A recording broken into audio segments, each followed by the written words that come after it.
Magandang araw po sa inyo, Sir Blair. Ganun rin po sa inyong mga giliw na tagapakinig at taga-suporta ng inyong YouTube channel. Isa po ako sa inyong mga tagapakinig. Itago nyo na lamang po ako sa pangalang Danny. Ang kwentong aking ibabahagi ay nangyari taong 1988. Panahong ako ay 13 taong gulang pa lamang. At ang mga panahon na yun, ang tatay ko lamang ang aking nakakasama. At itago niyo na lang po siya sa pangalan na Orlan. Hindi ko po makakalimutan ang bagay na nangyari sa akin ng taong yun. At yun ay isa sa pinakamasalimuot na nangyari sa aking buhay. At ito po ang aking kwento. Anak, kumain ka na rito. Halika na. Sandali lang po tayo, susunod na po ako. Mag-ingat ka sa paglalakad ha. Sanay ka naman na, hindi ba? Kabisado mo na ang buong bahay. Opo naman tay, yakang-yaka ko na po to. Bulag po ako ng mga panahon na yon, Sir Blair. At inaalalayan lamang ako ni tatay at sinasanay sa paglalakad dahil nga sa wala akong nakikita para matandaan ko ang bawat sulok ng aming bahay. Sige anak, konti na lang. Konting-konti na lang talaga. Ayan tay, sa wakas, nakaabot ako ng hapagkainan nang hindi nadadapa. Pagpatuloy mo lang yan anak. Darating ang oras na hindi mo nakakailanganin pa ang pag-alalay ko sa'yo. Dahil alam mo na at sanay ka na sa bawat sulok ng bahay. Oo naman tay, madali lang naman ako matuto eh. Ay, siya nga pala tay, naamoy ko po ang niluto nyo ah. Teka, hulaan ko tay ah. Ginisang taong ano po? Tama ka anak. Maganda yung sabaw niyan sa katawan. O sige na, dito ka na. Ito ang upuan mo. Mupo ka na anak at tutulungan kitang kumuha ng kanin mo. Salamat po tay ah. Naku, wala yun anak. Basta kumain ka na madami ha. Opo tay, kayo rin po, kumain din po kayo na madami. O sige anak, kakain na din ako. Ayan, pinaghimay na rin kita ng tahong. Pinalis ko na si Shell para naman hindi mo na kailangan maghimay pa. Amoy pa lang tay, halatang masarap na po eh. Salamat po sa pagkain ah. Ay nako, napakabait talaga ng anak ko. Sige lang anak, kumain ka ng marami para lalo ka maging malusog. Katulad niyo po ba tay? Oo naman anak, mas maganda ang malusog ano. Di ka kagad dadapuan ng sakit. O tingnan mo ako, napakalakas pa rin at kaya pa rin magbuhat ng mga mabibigat na bagay. Yan ang tatay ko. Masipag na, mapagmahal pa. Tapos, gwapo pa. Abay oo naman anak, gwapo talaga ang tatay mo. Kung makikita mo lang ang itsura mo, nako, kuwang-kuwa mo ang mata at matangos kong ilong. Sana nga po tay, nakikita ko po kayo. Natahimik na lamang si tatay sa huli kong sinabi. Dahil alam namin pareho na wala ng pag-asa na makakita pa ako. Sinubukan na rin namin na lumapit sa mga doktor at mga albularyo. Ngunit pareho lamang sila ng sinasabi. Wala na akong pag-asa pang makakita. Mula nang isinilang ako, ay wala na talaga akong paningin. Kaya dahil doon, inisip ni nanay na abnormal ako at sa edad kong 5 ay iniwan niya kami. Gusto ko pong ulitin yung ganitong pagkain, tay. Napakasarap po kasi talaga ng luto nyo. Wala namang hindi masarap sa'yo eh, sa tuwing ako magluluto eh. Totoo naman po, tay eh. O siya, diyan ka lang ha. Ililigpit ko lang itong mga pinagkainan natin. Tapos mamaya, liliguan kita. Tay? Oh, ano yun, Danny? Pasensya na po ah. Ano ka mo? Para sa naman? Dahil po sa pagiging pabigat ko po sa inyo. Pagkagaling niyo po sa trabaho, Aasikasuhin niyo pa po ako, papakainin at papaliguan. Wala na po akong naitulong sa inyo. Anak, hanggang nabubuhay ako at kaya kong alagaan ka, gagawin ko. Dahil anak kita eh. Mahal kita. Kaya huwag ka nag-iisip na para bang pabigat ka sa akin. Dahil hindi ka pabigat. Kailanman, hindi ko inisip ang bagay na yun, anak. Dahil anak kita. At tulad ng sinabi ko, mahal kita. Mahal na mahal. Sana tay, nandito na lang po si nanay ano? Para naman po hindi po kayo napapagod ng ganito. At siya na lang po mag-aasikaso sa akin. At pag galing niyo po sa trabaho makakapagpahinga na po kayo. Anak, huwag mo nang babanggitin ng nanay mo. Kung hindi man siya nakapagtiis sa'yo, ibahin mo ako. Dahil kahit gaano pa ako kapagod sa trabaho, kaya ko pa rin na alagaan ka. Dahil bilang tatay mo, responsibilidad ko yun. Salamat po tay ah. Mahal na mahal ko rin po kayo. Mas mahal kita, anak. O siya, ililigpit ko lang ang mga pinagkainan natin, ha? Hindi man sabihin sa akin ni tatay, pero alam kong nasasaktan siya. Dahil ng mga oras na yon, kahit bulag ako, ay hindi naman ako bingi. Naririnig ko ang pilit niyang pananahimik habang siya ay umiiyak. Ayoko rin naman ang maging ganito, pero alam ko naman na hindi naman lahat ng tao ay ipinapanganak ng perpekto. Kaya nagpapasalamat pa rin ako na kahit ganito ko, ay hindi ako sinukuan ng tatay ko. Anak, halika na. Maligo ka na. At na makatulog na tayo. May trabaho pa ang tatay bukas eh. Ano po kaya tay kung tulungan niyo na lang po ako para matuto din po ako maligo ng mag-isa? Aba, sigurado ka ba, anak? Opo tay. Naisip ko po kasi kung sakaling hindi niyo na po ako kailangan paliguan, mababawasan po ang trabaho niyo. Tay, nagbibinataan na po ako eh. Dapat po ang pagliligo ay kaya ko na rin pong gawin. Ay sus! Sa bagay, tama ka naman. Nako, nagbibinata na nga pala ang anak ko. Hindi na kita baby niyan. Wala na ang baby Danny ko pag nagkataon. Tatay naman, kahit hindi naman na po ako baby, nandito pa rin naman ako. Ako pa rin ang anak niyong si Danny. O siya, sige. Halika na. Ituturo ko na din sa'yo ang bawat lagayan ng sabon. Itinuro sa akin ni tatay ang bawat lalagyan. Mabilis kong tinapos ang aking pagliligo. Kaya nang makapagbihis na ako, ay agad akong hinatid ni tatay sa aming kwarto. Pinunasan niya ang buhok ko at sinuklayan. Hanggang sa may pagkatok kaming narinig sa aming pintuan. Pinagbuksan niyo ni tatay. Maya-maya pa, bumukas ang ngiti sa mga labi ko nang marinig ko ang boses ng aking lola. Tay, si lola ba yun? Oo, anak.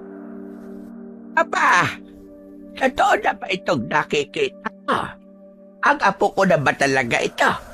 Abay, napakagwapo naman ang apo ko. Napakabango pa. Bagong ligo. Si lola talaga hindi pa rin nagbabago. Nay, biglaan po yata ang pagbisita niyo ah. Orlan, namiss ko lang kayo ng apo ko. At wala naman ako magawa sa bahay. Magmula nang mamatay ang tatay mo, lagi na lang ako naiinip. Wala ko nakakausap at puro mga tagalinis lang ang mga nakakausap ko. Aba, nagsawa na ako sa ganon. Kaya eto, dito na muna ako. At least, hindi ba makakasama ko ang apo ko? Malaking tulong din sa'yo yon. May mag-aasikaso kay Daddy habang ikaw ay nasa trabaho. Lola Marta, totoo po ba narinig ko? Dito po kayo mamamalagi? Aba, oo, apo. Namiss ko talaga ang gwapo kong apo. Siyempre po, kayo na pa po ba ako magmamana? Di sa inyo po ni tatay. Pero Nay, sigurado po ba kayo? Na ano? Na kayo po mag-aalaga kay Danny habang nasa trabaho po ako? Abay, oo naman, Orlan. Bulag lang ang apo ko. Pero hindi naman siya lumpo. Hindi naman mabigat alagaan ng apo ko at magiging masaya pa ako doon. Alam mo naman, matanda na ako. Baka sa mga susunod na taon, ay susunod na rin ako sa tatay mo. Gusto ko masulit ang panahon at may mga magaganda kong may iwang alaala sa apo ko. Hindi ba, apo? Nakula, kung ako po ang tatanungin, magiging mahaba pa po ang buhay niyo eh. At magkakasama pa po tayo ng matagal ni tatay. Di ba po, tay? Aba, oo naman. Tama si Danny, Nay. Madami pa kayong kakainin kanin. At saka, huwag niyo naman pong pagdasal na susunod kagad kayo kay tatay. O siya, kung ganun po sige, dito na lamang po kayo sa kwarto ni Danny.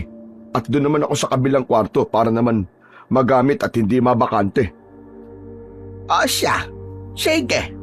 Teka, payag ka ba, apo? Ako ang katabi mong matutulog? Payag na payag po. O siya, maiwan ko muna kay dyan, Nay, ha, Danny. Aayusin ko pa kasi yung kwarto sa kabila. Pagkatapos matutulog na ako para makapagpahinga na. Oh, kayo din, Nay, ha. Mahaba ang naging biyahe nyo Siguradong pagod kayo. Salamat, Orlan. O paano ba yan, apo? Aayusin ko na itong kama mo at matulog na tayo. Bukas sasamahan mo ko sa bayan. Ipagluluto kita ng masarap na ulam. Lola, baka hindi po papayag si tatay eh. Nako, basta ako ang kasama mo, hindi pwedeng hindi papayag yon. Kaya sige na, mahiga ka na at matulog. Humiga na kami ni Lola. Napakasaya kong natulog ng gabing yon. Dahil hindi man si nanay ang makakasama ko, makakasama ko naman si Lola at mababawasan na ang pagod ni tatay. Lumipas ang gabing yon at nagising na lamang ako nang maamoy ko ang ginisang bawang. Nagmadali akong tumayo sa kama at kinuha ang patpat na ginagamit kong pantukod sa paglalakad para malaman ang dadaanan ko. Lumabas ako ng kwarto at binanggit ang pangalan ni Lola at ni tatay. Ngunit si Lola na lamang ang kasama ko sa bahay. Aba, apo, gising ka na pala. Umalis na ang tatay mo Pupunta na siya sa trabaho. Nag-almusal na rin siya. At eto, pinagluluto kita ng sinangag at itlog. Nagising nga po ako dahil po sa bango ng ginisan yung bawang eh. Tamang-tama pala ang gising ko, La. Maya-maya lang po, kakain na po tayo. Oo, at pagkatapos natin kumain, magpapahinga lang tayo saglit at pupunta na tayo ng bayan. Pinagpaalam naman na kita sa tatay mo at pumayag naman siya. Ayos po, La. Kasi po, madalang lang po talaga akong lumalabas ng bahay eh. Kapag nandyan lang po si Rohan, yung kaibigan ko po. Ay nako, hayaan mo, apo. Magmula ngayon, makakalabas ka na palagi. Ako itong magiging mata mo. Talaga po, Lola? Yes, sa wakas, makakapaglakad-lakad na po ako sa labas. Ang sarap kasing makarinig ng ibang boses ng tao kahit hindi ko po nakikita. Nai-imagine ko pa rin po ang paligid. Nang matapos si Lola sa pagluluto, ay agad siyang naghain. Nagpasalamat kami sa pagkain na meron sa harap namin. Mabilis naming tinapos ni Lola ang pagkain at nagpahinga lang kami sandali. At nagpaalam siyang kukunin niya lang sandali ang kanyang basket at hinawakan niya ang kamay ko at nag-umpisa nang maglakad. Uy! Danny! Teka lang po, La. May tumatawag po sa akin. Sino naman? Narinig ko po ang pangalan ko eh. Hello po, Lola. Danny, ano ka ba? Si Rohan to. Ah, Rohan, ikaw pala yan. Danny, Lola mo? Ah, oo. Lola, si Rohan po, yung sinasabi ko pong kaibigan ko. Rohan, siya ang Lola Marta ko, nanay ni tatay. Kumusta po kayo? Ako po si Rohan, kaibigan po ako ni Danny. Saan po pala kayo pupunta? Sinama ako ni Lola. Pupunta kami ng bayan. Aba, sakto pala. Inutusan din ako ni nanay na bumili ng kamatis eh. Pwede po bang sumabay na lang po ako sa inyo? Abay, oo naman. Tara na, at makatanghaliin pa tayo sa paglalakad. Dadaan pa tayo sa kakahuyan. Yun, sakto. Salamat po. Danny, ang bait pala ng lola mo. Aba oo naman, sobrang bait talaga ng lola ko. Tahimik lamang kami sa paglalakad hanggang sa binasag ni Lola ang aming katahimikan. Abay, ano ba yon? Napakabaho naman dito. Huh? Iyon po ba? Hindi pa po kasi nila nililinis yung lugar na nakitaan nila ng patay na tao eh. Ano ka ma? Anong patay? Usap-usapan po kasi sa baryo na may nalapa po ng mabangis na hayop dito sa gubat. May nagsasabi naman po na hindi daw hayop yung pumatay nun. Brutal po kasi pinatay yung tao eh. Pumunta rin kami ni nanay, kaya nakita po namin. Anong ibig mong sabihin, Rohan? Ano kasi, naniniwala ba kayo sa aswang? Ano ka ba? Aswang? Abay, oo naman. Dalaga pa ako. Kinatatakutan na yan sa baryong ito. Pero ang alam namin tumigil na ang pagsalakay.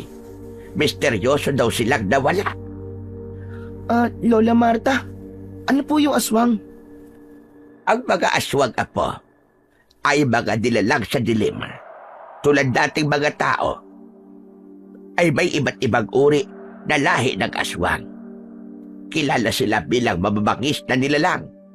Lumalaganap sila ng takot sa mga tao at ginagawa rin pagkain ng mga tao.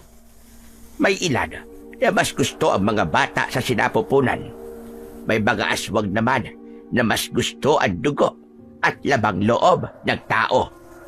Hala, nakakatakot naman yun, La. Pero, totoo po ba talaga sila?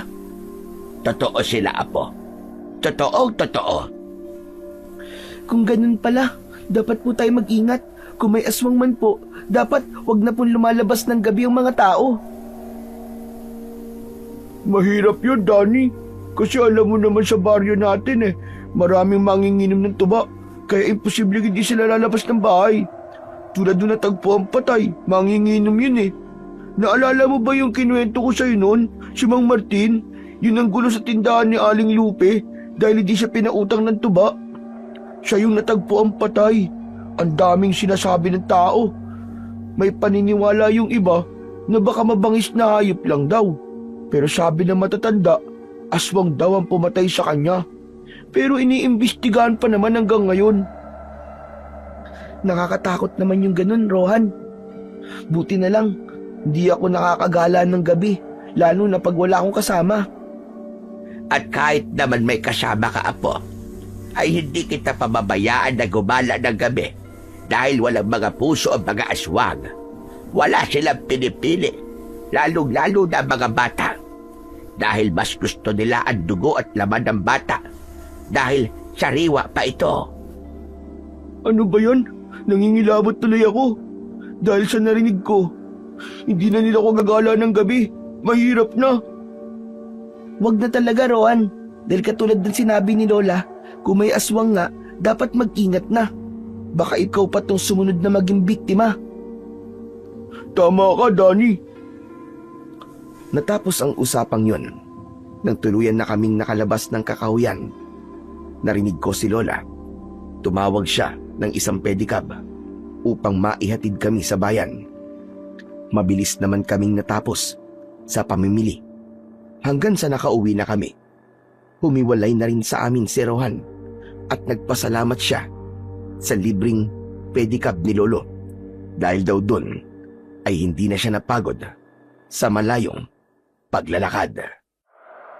Mukhang napakabait ng kaibigan mong yon, apo. Nakula, hindi lang po muka. Napakabait po talaga ni Rohan.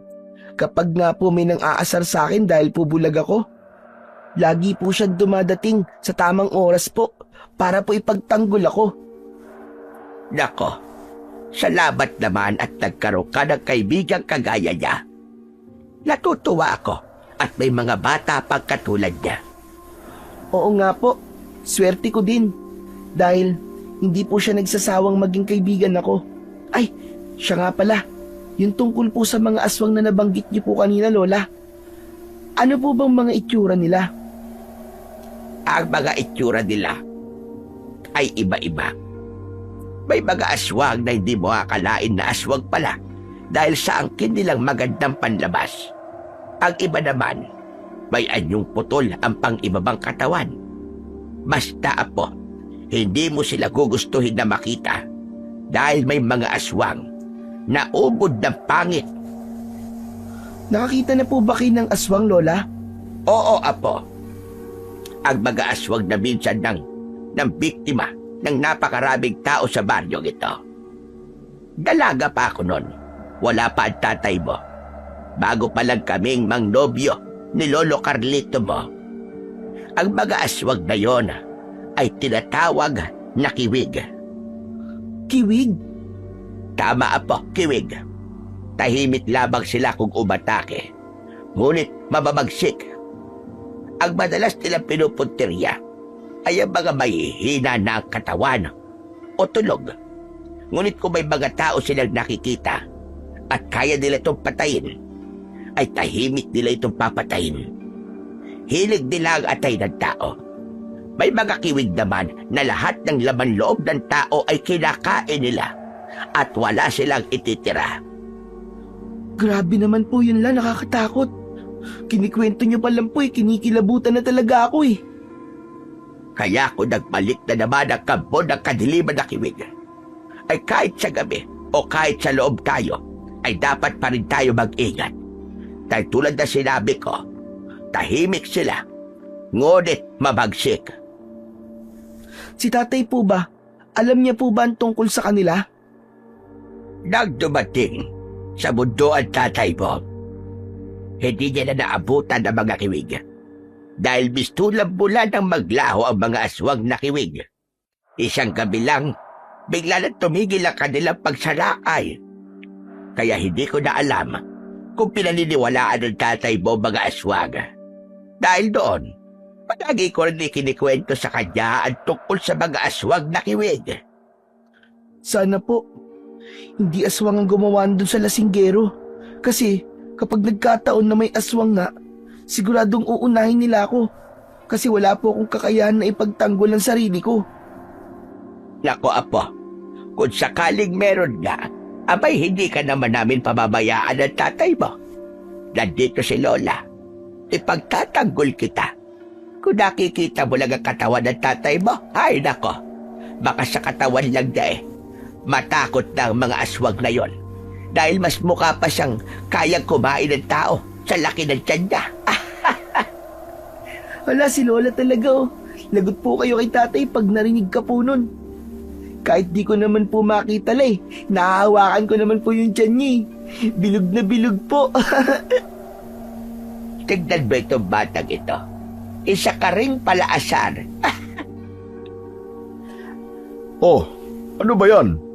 Ansayan nyo yata maglola ngayon ah. Ako ba pinag-uusapan nyo? Ah, siya nga pala. Mano po, Nay? Tay, kasi po sabi ni Lola, mas matatakot daw po yung aswang sa inyo. Kasi malaki daw po yung tiyan nyo. Pahawak nga ako tayo ng tiyan nyo. Sige, hawakan mo apo. Para bolang kristal yan. Ay nako, ang maglola talaga. Pero teka, ano ba yung sinasabi niyong aswang? Hindi niyo po ba nababalitaan yung tay? Ang alin ba? Yung tao po na lasinggero na nagwala po nung nakaraan. Nakita raw po sa may kakayahan. Wala na pong lamang loob. Ayun ba? Nagkwekwentuhan yung mga katrabaho kanina. Ang sabi mabangis na hayop daw ang pumatay doon. Hindi naman daw aswang. Pero ang sinabi ng kaibigan ni Danny kanina ay pinagbubulungan daw ng mga tao na aswang raw ang may gawa noon. Nay, hindi po ba sabi niyo sa akin, matagal na silang wala? Kaya napaka-imposible po na sinasabi niyo, Nay. Sa panahon natin ngayon, dapat di na kayo nagpapaniwala sa mga ganyan. Paano?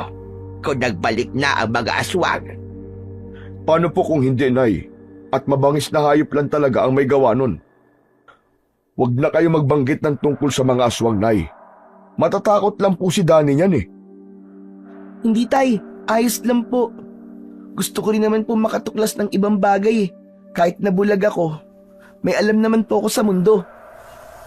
Narinig mo ang anak mo, ha Orlan? O, sige, kumain na lang tayo. At nang makapag-asikaso ka na, may trabaho ka pa mamaya, di ba? Sakto-sakto din ang dating mo. At kaluluto lang ng ulam. Tumahimik na lamang si tatay. Pero ramdam ko na ayaw talaga niya na magkwento si Lola tungkol sa mga kababalagan na meron ang mga aswang. Ngunit dahil ayaw niyang sumama ang loob ko, ay hindi na lamang siya kumibo. Matapos namin kumain, nagpaalam na siya na babalik na sa trabaho at kami na naman uli ni Lola ang naiwan sa bahay. Lola? Oh, ano yun, Apo? Tinawag mo ba ako? Opo, Lola. Wala na po ba kayong gagawin? Wala na. Sakto nang tawagin mo ko kakatapos ko lang maglinis. Bakit, ano ba yon? May kailangan ka ba, Apo? Parang ganun na nga po, Lola eh. Pwede pa po ba kayong magkwento po ng kababalaghan? Abay, oo naman. Basta kung makikinig ka. Masaya kong ibabahagi sa iyo ang mga kaalaman ko tungkol sa kababalaghan. Kung ganun la, di po ba sabi niyo sa akin na totoo ang mga aswang? Sa palagay niyo po bala, meron pa rin ngayon nun? Hindi yan imposible, Apo. Dahil nasisiguro ko naman na meron pa din. Na nabubuhay pa rin sila na kasama natin. Ngunit hindi lang natin alam kung saan sila naglulungga. Kung may aswang po, paano naman po sila tatalunin? Magandang katanungan din, Apo. Ang sabi noon sa amin, kapag may aswang daw at malayo sa iyo, malakas daw ang tunog nito. Pero kung malapit naman daw siya, ay malayo ang tunog nito. Ha? Paano naman po nangyari yun, Lola? Isa yon sa mga ginagawa ng mga aswang para sila ay makapanlinlang. Para makapambiktima sila ng walang kahirap-hirap. Grabe, matatalino din po pala sila, Lola, no? Tama ka. Pagdating sa pagkain nila, magagaling ang mga aswang sa pagtatago at panloloko. May mga aswang naman na pinipiling makisalamuha sa tao at kunin ang tiwala ng tao na gusto nilang biktimahin. Kung may mga kampon po ng dilim, sigurado po na may panglaban po sa kanila. Oo naman, tulad ng mga antingero at manunugis. Magagaling ang nabanggit ko sa pagpatay ng mga masasamang nilalang. Pero may iilan naman na nagkakaroon daw ng gabay. Ang mga taong may gabay ng mga nilalang ng liwanag. Tulad halimbawa ng diwata at tagapagbantay ng kalikasan. Pinipili sila ng gabay para tapusin ang nasimulang kasabaan ng mga halimaw sa dilim. Ang galing naman po pala nun, La. Marami po palang hiwaga ang mundo, no? Tama ka, Apo. Ang ilan pa nga ay sinasabing kapag raw natapos nila ang kanilang misyon at nagawa ng taong yon, natapusin ang ibinigay na misyon ng isang gabay. Binibigyan daw ang taong ito ng premyo o masasabi nating bayad nila. Habang nag-uusap kami ni Lola, ay dumating ang kaibigan kong si Rohan at ipinagpaalam ako kay Lola na maglalakad-lakad lang. Baka babaya ipagalitan ka ng tatay mo, Daddy, ah! Hindi po, Lola. Palagi naman po namin ginagawa to ni Rohan eh. Opo, huwag po kayo mag-alala. Iingatan ko naman po si Danny. Uuwi din po kami bago po magdilim. O siya, sige. At iidlip lang muna ako. Basta harohan na ang apo ko. Huwag mong pamamayaan yan. Ay nako, malilintik ka talaga sa akin. Huwag ka mag-alala, Lola. Ako po bahala. Kung bahala ka pa dyan, ha? Basta tingatan mo ang apo ko. Dani, huwag kayo magpapaabot ng gabi, hane. Opo, La. Hindi naman po ako pababayaan ng kaibigan ko eh. Sige po, mauna na po kami. Hindi ko na muling narinig ang pagtugon ni Lola habang si Rohan naman ay hinawakan ang isa kong kamay para alalayan ako sa paglalakad. Rohan, saan nga pala tayo pupunta? Eh di sa dating tambayan natin. Doon sa ginawa kong kubo-kubo gamit yung talahib at sako. Nakahanda na ang lahat doon. Nagdala din ako ng ilang prutas para habang nagkikwentuhan tayo, eh may nginunguya tayo. Aba, marami kayatang maikikwento sa akin ngayon ah. Aba, oo naman. Ilang araw din tayo hindi nagpunta doon eh, tapos di kita nabibisita. Kaya madami talaga akong nakahandang kwento. O siya, bilisan na natin. Excited na ako sa mga ikikwento mo eh. Habang hawak ako ni Rohan, sinasabi rin niya sa akin kung may mga nakaharang ba sa dadaanan ko. Minsan naman ay bibitiwan niya ako para masigurong maayos ang dadaanan ko. Kaya naman, nang marating namin ang aming kubo-kubuhan, agad niyang inabot sa akin ang isang bagay. Ano to, Rohan? Mansanas yan. Naku, salamat ah. O sige, magkwento ka na. Ay, bago pala yun, kumusta pala ang pag-aaral mo, Rohan? Ayun, ayos naman. Kaso, palagi akong nabubuli. Kaya minsan, pag nasa school ako, gusto ko na kagad umuwi. Ayos lang yan, Rohan. Ang mahalaga, nakakapasok ka. Ako nga kahit gusto ko din mag-aral tulad mo, hindi ako pwede dahil wala naman akong nakikita. Hayaan mo, Danny. My best friend.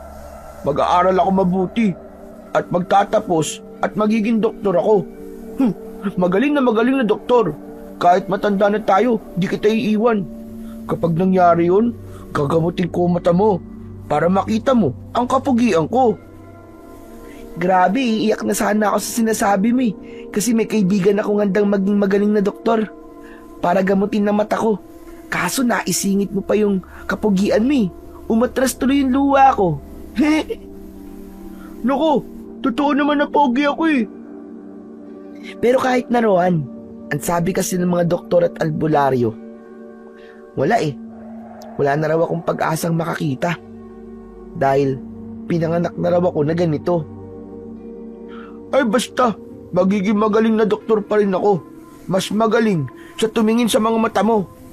Gusto ko din na makita mo ang ganda na meron ng mundo. Salamat, Rohan Kahit na alam natin pareho na wala ng pag-asa na makakita ako, nandiyan ka pa rin para pagaanin ang loob ko. Ano ka ba? Siyempre, kaibigan mo ako Habang buhay mo akong magiging kaibigan, Danny. Walang iwanan. Pangako, hindi ka magsasawang maging kaibigan ng tulad kong bulag? Hindi ako magsasawa. Promise! Natigilan kami sa pag-uusap. Nang bigla ko naramdaman ang pagtayo ng kaibigan ko. Nataranta siya nang dahil napasarap ang aming pag-uusap ay di niya na namalayan ang pagdilim ng langit. Naku, patay! Bakit, Rohan? Danny, yari ako sa lola at tatay mo. Di ko namalayan yung oras, gabi na pala. Kung ganun, Rohan, iuwi mo na ako. Ako na ang bahala magpaliwanag kila tatay at lola. O sige, naku sigurado pagagalitan ako ni Mang Orlan nito. Ngayon lang tayo umabot ng dilim sa kakauyan. Lalo na kay nanay, Diyos ko, malilintikan talaga ako. Itinayo ako ni Rohan. At dahil sa aming pagmamadali, nalimutan ko ang patpat na ginagamit ko para malaman ang dinadaanan ko. At habang naglalakad, hindi ko mapigilan ang kabahan. Gusto kong tumakbo, pero hindi ko kaya dahil wala akong makita. Hanggang sa nakarinig kami ng mga kakaibang kaluskos sa paligid. Ano yun, Rohan? Magpatuloy lang tayo sa paglalakad, Danny. Huwag mo na lang pansinin yun. Baka mga ligaw na kuneho lang o ibang hayop. Pero ibang nararamdaman ko Basta huwag ka mag-alala. Malapit na tayo makalabas ng gubat. Ngunit di pa man masyado nalalayo ang aming nilalakad, ay may mga kakaibang pag-angil na kaming naririnig. Doon ko palang narinig ang bagay na yon. Kaya naman, napakapit ako ng gusto sa braso ng aking kaibigan. Ano yun, Rohan? Hindi ko alam, Danny. Pero dalian na lang natin maglakad. At dahil sa wala akong makita, at kahit nakakapit pa ako sa kaibigan ko, hindi rin niya napansin ang ugat ng puno na nakalitaw sa lupa, kaya pareho kaming bumagsak sa lupa. Nasaktan ako ng gusto dahil sa pagbagsak ko ay nauntog ang ulo ko sa isa pang ugat. Itatayo pa lamang niya ako nang biglang may humila sa akin. Naramdaman ko ang matutulis nitong kuko. Nag-umpisa na akong umiyak habang ang kaibigan ko naman ay nagsisisigaw. Sinabi kong tumakbo na siya dahil iniisip ko ng mga oras na yon ay aswang nakiwig na ang nilalang na humila sa akin. Danny! Paano ka kung tatakbo ako? Umalis ka na! Huwag mo na akong alalahanin! Tumakbo ka na, Rohan! Mapapahama ka lang kung di ka pa tatakbo! Magiging pabigat lang ako sa'yo, sige na! Tumakas ka na, pabayaan mo na ako dito!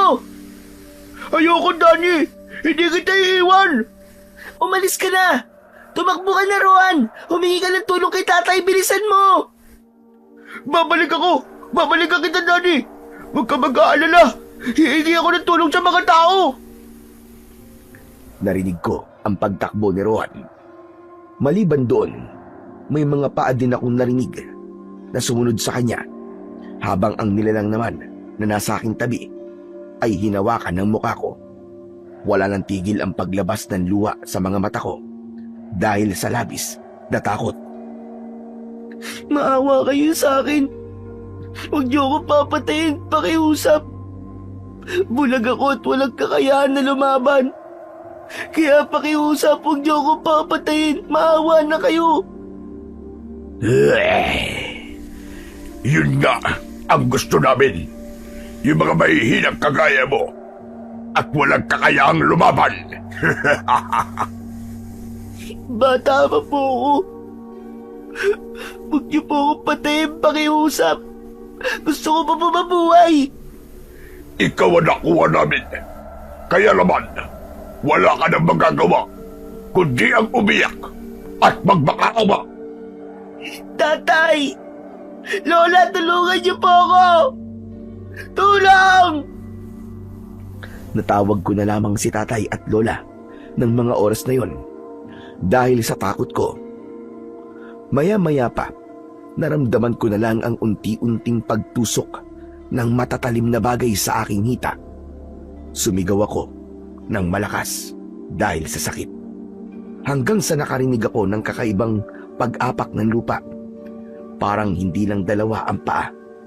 Nag-angilan ang mga aswang at nararamdaman kong malapit lang sa akin ang isa pang nilalang. Umatras muna tayo sa ngayon, mga kasama. Hindi natin makukuha ang batang yan. Dahil sa isang yan! Narinig ko ang papalayo nilang pag-alis. Matapos nun, isang mainit na kamay ang humawak sa hita ko. Naramdaman ko din ang pag-init ng balat ko. At kapalit nun ay nawala ang sakit sa sugat na nararamdaman ko. Teka, sino ka? Huwag kang matakot, bata. Ako si Lumayog, ang gabay na naninirahan sa kabatang ito. Hindi kita sasaktan. Ano? Gabay? Isa kang gabay? Tama ka nang narinig. Ako ay isang uri ng gabay na tikbalang. Matagal na kitang sinusubaybayan. Alam ko na hindi mo ko natatanaw. Teka, ano pong ibig niyong sabihin na sinusubaybayan? Ang ibig lamang sabihin ng aking mga sinabi. Alam ko ang tungkol sa'yo. Bata ka pa lamang ay sinusubaybayan na kita. Alam ko ang tungkol sa pamilya mo at kaloobang meron ka. Ikaw ang taong napili ko upang gabayan ko. Ikaw ang napili ko upang labanan ang pagbabalik ng mas pinalakas na aswang nakiwig. Naku po, ayoko. Sa iba na lang po. Hindi mo pwedeng tanggihan ang responsibilidad na ito, bata. Dahil ikaw na ang napili ko. Pero Mamang Tikbalang, bata pa po ako eh. Bakit po ako? Bata ka pa nga. Ngunit nakikitaan kita ng isang pambihirang lakas, kabutihan ng puso, at isang katangiang hindi ko kailanman nakita sa iba. Ang sabi niyo po, alam niyo po ang tungkol sa akin. Alam niyo po ba na bulag ako? Hindi ko nga nagawang lumaban kanina tapos sasabihin niyo po sa akin na ako po ang pinili niyo para tapusin ang pagbabalik nila. Para pong nasisiraan na po yata kayo ng ulo. Hindi ako nasisiraan ng ulo, bata. Tama at sigurado ko sa mga sinasabi ko sa iyo. Ikaw ang bibigyan ko ng kapangyarihan upang talunin ang kasamaan. Kapalit nito, kapag napagtagumpayan mo ang misyon na ibinigay ko, ay magkakaroon ka na ng palingin. Po, makakakita na ako? Totoo po ba sinasabi niyo? Baka mamaya niloloko niyo lang ako ah. Baka hindi ka naman talaga gabay. Nagpapanggap ka lang. Hindi ako nagbibiro, bata. Totoo ang mga sinasabi ko. Nagulat ako nang bigla niyang hawakan ang kamay ko at binuhat ako. Ibinaba at itinayo niya ako sa lupa at inilagay niya ang kamay ko sa kanyang likod at naramdaman ko ang kanyang balahibo. Ngayon, bata, sabihin mo, naniniwala ka na ba? Hala, totoo nga. Ngayon, bata, bibigyan kita ng pagkakataong makapag-isip. Babalikan kita sa makalawa ng gabi. Gusto kong bumalik ka rito sa Kakahuyan. Kung makakapag-isip ka naman kagad, bigkasin mo lamang ng 3 beses ang pangalan ko at agad akong darating. Sana ay makapag-isip ka kagad bago pa mahuli ang lahat. Magpapaalam na ako, bata. Teka, sandali lang. Narinig ko na lamang ang paglayo niya sa akin. Hindi ko na narinig pa ang nilalang na nagsalita. Napaupo na lamang ako sa tabi ng puno. Teka lang, sabi ko eh. Naku, paano ako uuwi nito? Kung wala naman akong makita. Ngunit hindi naman nagtagal. Narinig ko ang boses ni Lola at ni Tatay. Ganon din ang boses ng kaibigan ko. Narinig ko rin na marami silang kasama. Lola! Tay! Nandito po ako! Rohan! Nandito ako! Anak! Diyos ko, anak! Ayos ka lang ba? Hindi ka ba nila sinaktan? Ayos lang po ako, Tay. Narinig ko na lamang ang pag-iyak ni Rohan. Kaya nga nagtaka ko kung anong dahilan ng kanyang pag-iyak. Rohan, ano nangyari sa'yo? Ikaw, ayos ka lang. Ako hindi. Bakit? Ano ba nangyari sa'yo? Si Lola mo eh. Nung sinabi kong hinila ka ng aswang, napalabas siya ng banyo. Pinalo niya ako ng tabo. Aba nabigla lang naman ako kung sinabi mo sa amin yon. Sige ho, mga kabaryo. Ayos lang ang anak ko. Salamat po sa pagsama niyo sa amin. O sige po, Mang Orlan. Uuwi na din po kami ni Nanay. Pasensya na po ulit ha. Wala yun. Pasensya ka na rin kay Nanay ha. Ayos naman na ang anak ko eh. Huwag kang humingi ng tawad. Sige, salamat pa rin sa'yo. Pinasan ako ni Tatay. Pauwi. Doon niya ako kinausap at tinanong sa mga nangyari. Ano ba talaga nangyari sa inyo ni Rohan? Bakit inabot kayo ng dilim sa Kakahuyan? Kasi Tay, napasarap po ang pagkikwentuhan namin eh. Kaya po kami naabutan ng dilim. Hindi po namin namalayan eh. Sabihin mo nga sa akin, anak. Ano ba nangyari nung pauwi na kayo? Yun nga po tay, pauwi na kami. Inaalalayan po ako ni Rohan sa paglalakad. Tapos may mga narinig po kaming kaluskos. Nung unang di po namin pinansin yun. Tapos may mga narinig po kaming pag-angil. Anong angil ang sinasabi mo, Apo? Katulad po ng angil ng aso. Pero parang mas malaki po. Sus, Ginoo Orlan. Mga aswang nakiwig yon. Sigurado ko. Sandali lang naman, Nay. Danny, ano pa ang mga sumunod na nangyari? Nadapa po kami na sabay ni Rohan. Dahil pati po siya, hindi napansin po yung nakalitaw na ugat ng puno. Maya-maya lang po nung susubukan ko na pong tumayo, may humila po bigla sa paa ko. Pinatakbo ko po si Rohan para humingi po ng tulong. Makinig ka sa akin, Orlan. Aswang nakiwig ang umatake sa mga bata. Nay naman, bakit ba nagpapaniwala kayo sa mga ganyan?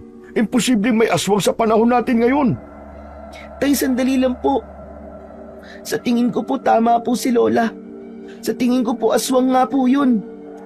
Pati ba naman ikaw, Danny? Walang aswang, maniwala kayo. Sa panahon na ito, imposible pa na may aswang, ano? Tay, kung wala pong aswang, bakit ganun? Kahit hindi ko sila nakikita, tay, ramdam ko po na hindi sila tao. Sa pamamaraan po ng paghawak nila sa binti ko, nagmakaawa po ako sa kanila, tay, na wag po nila akong patayin. Tapos may isa po nagsalita, dahil ang mga tulad kong nilalang daw, ang pinakagusto nila. Napaka-imposible na sinasabi mo, anak. Walang aswang. Baka napagtripan lang kayo. Ala, sige, kumain ka na at maglinis ka na ng katawan mo. Matutulog na tayo. Ayoko na mauulit to, Danny, ha? Hindi ka na sasama sa gubat, ha? Hindi ka nalalabas ng bahay. Pero tay, Tapos na ang usapan natin, Danny. naluwa ako sa mga sinabi ni tatay. Niyakap naman ako ni Lola at inalalayan ako dahil nawalan ako ng ganang kumain. Ay napadiretso na lamang ako sa banyo. Pagkatapos nun, ay tinulungan ako ni Lola na mahiga. Doon ay sabay kaming natulog.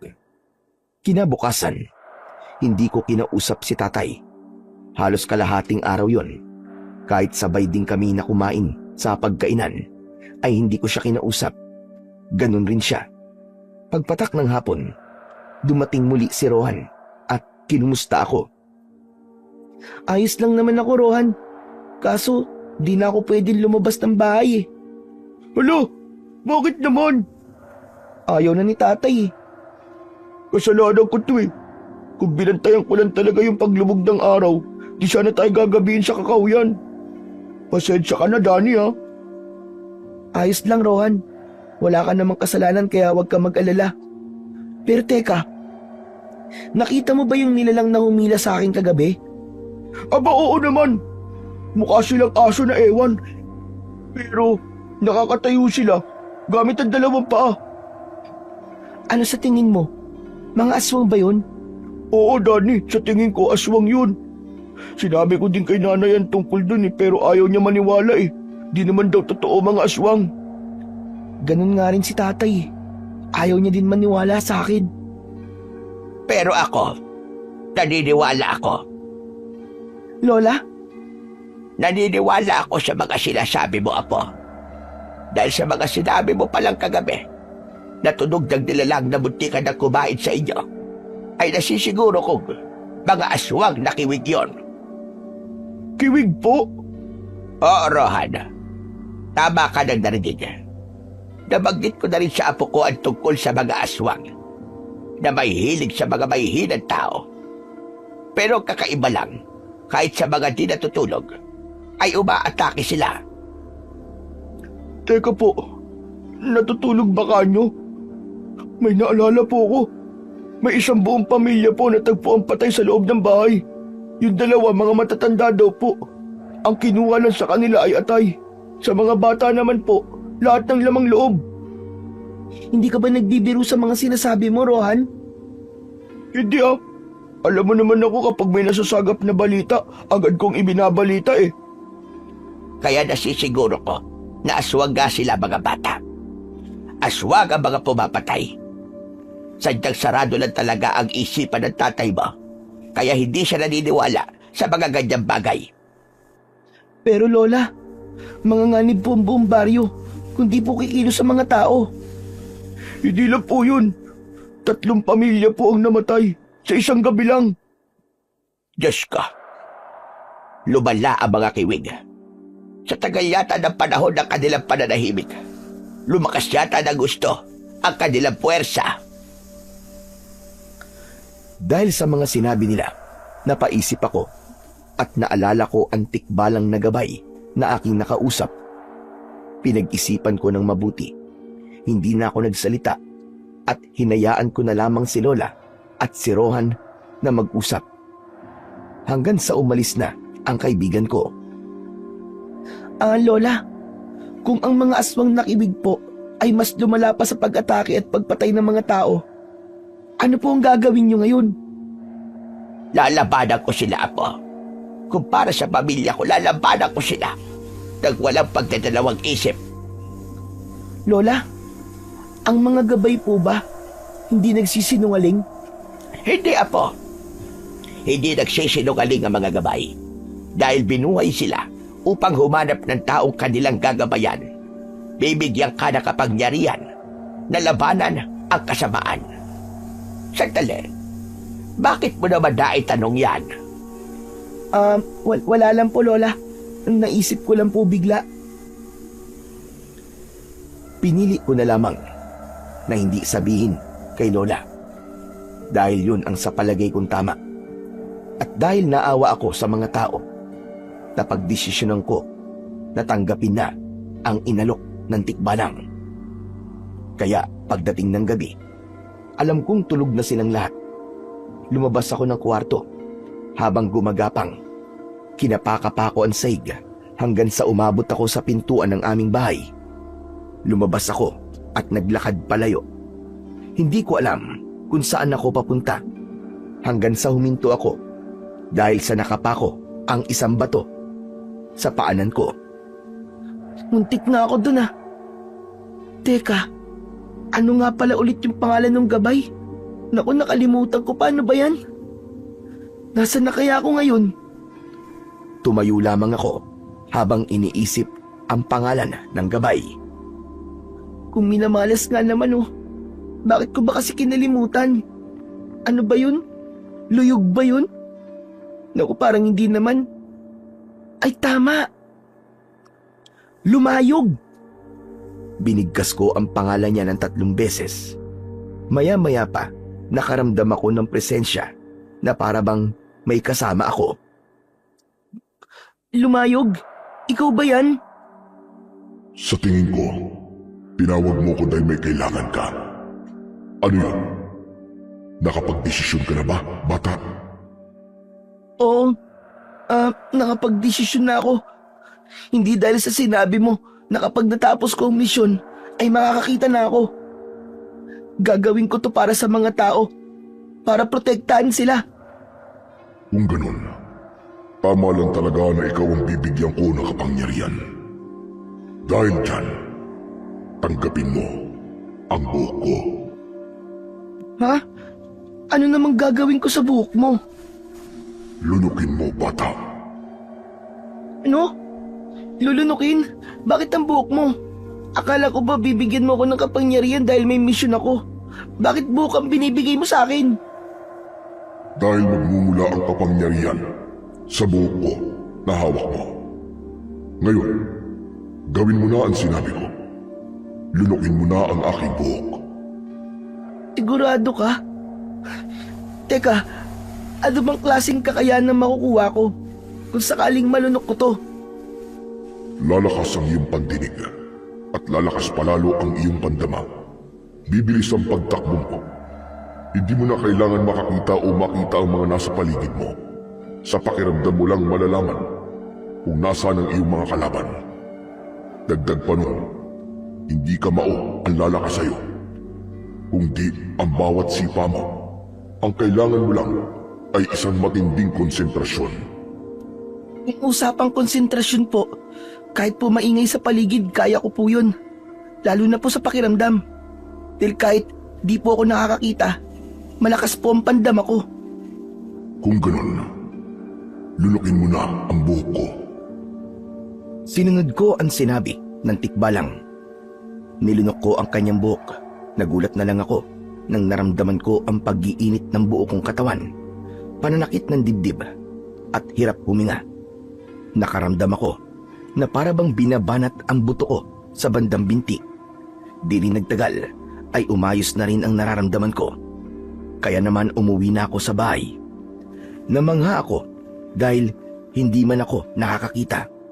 Alam ko pa rin ang direksyon na tinatahak ko. Ngunit habang manghang-mangha ako sa kapangyarihang bigay nito, bigla na lamang akong nakarinig ng paghingi ng tulong. Humanap ako ng damit pantakip sa aking muka. Mabilis akong tumakbo at sinundan ang naririnig kong paghingi ng tulong. Napangiti ako dahil sa ilang segundo lang ay agad akong nakarating. Aba, ayos to ah. Oo nga pala. Hoy, mga aswang kayo! Kung naririnig nyo man ako, tigilan nyo na ang pambibiktima sa mga tao walang kakayahan na lumaban sa inyo. Ako ang labanan nyo! Narinig kong nagtawanan ang mga aswang at narinig ko ang tunog na parabang binitiwan sa lupa. Pagkatapos nun, naramdaman kong pinaikutan nila ako at gamit ang tunog na ginagawa nila, nalalaman ko na may aatake. Bawat aswang na lalapit sa akin, hindi ko alam pero bigla na lang gumagalaw ang mga paa ko. May isa na naramdaman kong nasipa ko sa leeg. Ang iba naman sa sikmura. Naramdaman ko rin ang pagtumba nila. Ang iba ay tumakbo at ang pamilya naman na niligtas ko ay pinagtataga ang mga aswang na tumumba. Umuwi na ako sa bahay. Nagmamadali akong pumasok sa loob ng palikuran para linisin ang aking binti at sabay nun ang pagpasok ko sa kwarto namin ni Lola at humiga. Kinabukasan, tulad ng dati, ay nagising ako sa amoy ng bawang na niluluto ni Lola. Lumabas ako at walang kahirap-hirap na nakarating sa hapagkainan. O apo, gising ka na pala. Hindi pa rin ba kayo nag-uusap ng tatay mo? Hindi pa rin po, La. Abay, bakit naman? Di naman po ako kinakausap ni tatay eh. Kaya di ko rin po siya kinakausap. Alam mo bang pangit ang ganyan, apo? Kung hindi ka kinakausap ng tatay mo, ikaw ang mauna sa pagkausap sa kanya. Humingi ka ng tawad. Sige po, Lola. Pangit kasi na nagtatampuhan kayo. Hindi ako sanay na makitang ganyan kayong dalawa. Alam nyo, darating ang panahon na mawawala na ako at kayo na lang dalawa. Kaya dapat magkasundo kayong dalawa. Sige po, Lola. Mamaya po susubukan ko pong kausapin si tatay. Sana hindi na po siya galit sa akin. Sigurado ako, apo. Hindi na galit ang tatay mo sa'yo. Daddy! Daddy, best friend! Nagulat ako sa biglang pagsulpot ng kaibigan ko dahil diretso lang siya sa pagpasok at hindi na kumatok. Jesus Mariosep ka, bata ka. Aatakihin ako sa'yo sa puso. Oo nga naman, Rohan. Ano ba yun? Ba't parang malagay ang sasabihin mo? Kasi may bago ako nasagap na balita eh. Ano ba yun? Ganyan ka naman palagi eh. Alam mo ba, kagabi, may inatakid daw uli ng aswang. Pero ano? Ba't ka tumigil? May napahamak na naman ba? wala, best friend. Walang napatay na tao. Kasi yung pamilyang inatake kagabi, may tumulog daw sa kanila. Di daw nila nakilala eh, kasi raw nakatakip yung muka. Ang angas daw niya, best friend. Kasi paalan daw ang ginamit niya panlaban sa mga aswang. Pinagsisisipa daw niya yung mga aswang. Tapos, bawat tamaan ng paa niya, nagkakalasog-lasog daw yung buto ng aswang. Ibig sabihin, meron ng lalaban sa mga aswang. Magandang balita yan. Ibig sabihin tulad noon, ay pumili din ng gabay para maging tagapagligtas ng baryo. Grabe talaga kung kumilos ang Panginoong Diyos. Nasa oras palagi. Kaya nga po, Lola Marte, kung nakita mo lang yun, Danny, naku, mamamangha ka rin. Parang ganito daw yung style, oh. Kahit naman gawin mo yun ng ilang beses dyan sa harapan ko, hindi ko naman makikita. Ay, oo nga pala, pasensya na. Nakalimutan ko lang. Magiging ligtas na tayo at ang baryo, Apo. Dahil nandyan na ang bagong tagapagtanggol. Sana sa panahon na ito ay tuluyan niya nang tapusin ang mga kiwig na yon. Paano naman sa susunod na henerasyon hindi na maranasan ng ganyang gulo na hatid ng mga aswang. Bakit parang ang tahimik mo yata ngayon, Danny? Naku, wala to. May iniisip lang ako. Ano bang iniisip mo, Apo? Yung tungkol ba sa tatay mo? Opo. Yun nga po, Lola. Huwag mo nang isipin yon. Alam mo, pagdating sa'yo, hindi ka matitiis ng tatay mo. Kakausapin ka rin doon. Basta't pagunahan mo lang. Salamat po, Lola. Abay, oo nga pala. Kumain ka na ba, Harohan? Hindi pa nga po eh. Maaga po akong tumakbo dito eh kasi kanina doon sa harap ng bahay namin, nag-uusap si nanay tsaka yung muntik mabiktima ng aswang. Kaya nung natapos sila, pumarito na kagad ako. Kismoso ka talaga eh, no? Ano ka? Tagahakot ng balita? Hindi ka naman makakalabas ng bahay eh. Kaya ako talaga maghahatid ng balita dito tuwing may bagong sagap ang antena ko. Anong antena sinasabi mo? Dito tenga ko. Mas magaling pa to sa radyo, no, kung magbalita. Dahil tuwing nagbabalita ako, walang sobra, walang kulang. At ito pa, laging katotohanan lamang. Puro ka talaga kalokohan, Rowan eh. Sige na nga, umupo ka na lang dyan. Dito ka na lang mag-almusal. Sakto, nagluluto si Lola ng paborito kong sinangag. Tama-tama pala ang dating ko. Sige po, Lola Marta, tutulungan ko na po kayo maghain. Sumabay na nga sa aming kumain ang kaibigan ko. Matapos nun ay doon na rin siya nananghalian. Nagtaka lang ako dahil hindi umuwi si tatay para kumain ng tanghalian. Galit pa talaga sa akin si tatay, Lola. Kahit umuwi at sabayan tayo sa tanghalian di niya ginawa. Huwag mong isipin yan, Apo. Baka naman marami lang talagang ginagawa ang tatay mo. O kaya, doon niya na naisipang kumain. Kung puntahan kaya natin si tatay, Lola. Alam naman po ni Rowan yung daan papunta dun kasi sinama na kami ni tatay dun. Opo, malapit lang po sa amin yung palaisdaan na pinagtatrabawan ni Mang Orlan. Apo, ano naman ang gagawin natin doon? Lola, may kanin at ulam pa po ba? Marami pa namang kanin, kaso ang ulam kakaunti na lang ang natira. Pero kung gusto mo naman, ipaglalaga ko dala siya ng sitaw at okra. Dalhan na lang natin siya ng kamatis at asin para sa sausawan. Sige po, Lola.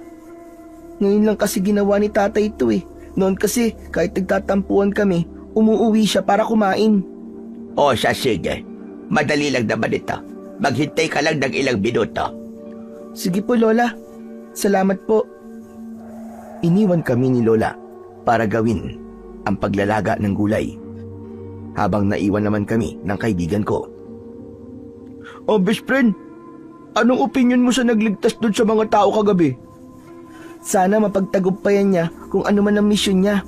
Wow, parang alam na alam mo Hindi naman. Kasi syempre sabi ni Lola, baka may napili na raw ang gabay. Malay mo, di ba? Baka may misyon siya na ganun. Alam ko naman ang ibig mo sabihin Ikaw naman, agad ka nang aano dyan. Ano na nga ano? Basta. Pero may napansin ako sa'yo ngayon. Parang tumangkad ka yata ng konti. Ha? Hindi Anong hindi? Hindi mo naman nakikita. Paano hindi? Syempre, normal na sa tao yung tumangkad Ikaw din naman Kapag tatangkad ka pa. Sa bagay, mga bata pa tayo. Sigurado naman na lahat tayo tatangkad pa. Ay siya nga pala. Nakita mo ba si tatay kanina? Di ba malapit lang dun yung trabaho niya? Oo, kaninang bago ako pumunta dito, nakita ko pa si Mang Orlan. May mga kausap na tao. Doon sa may tindahan. Ganun ba?